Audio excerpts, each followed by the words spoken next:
Welcome to Not Milk Never Milk. Subscribe if you're lactose intolerant.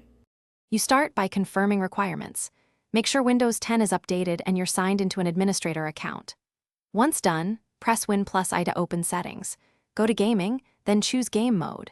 You do this now because Game Mode is a global switch that affects how Windows allocates CPU and GPU resources.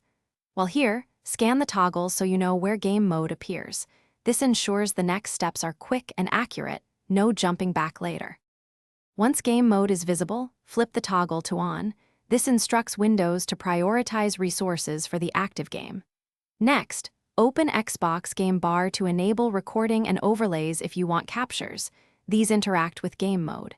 Make sure to check Focus Assist settings so notifications don't interrupt gameplay, and use Settings Display Graphics settings to set high performance for specific exe files. These steps tune both system-wide and per-game behaviors for smoother play.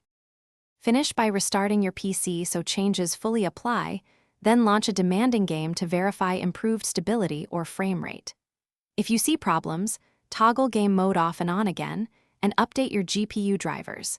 Many conflicts resolve with driver updates.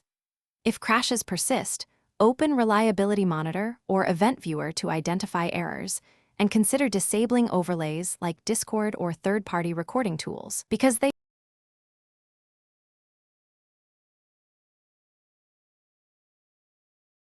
Thanks for watching. If this was helpful, leave a like and consider subscribing. See you next time.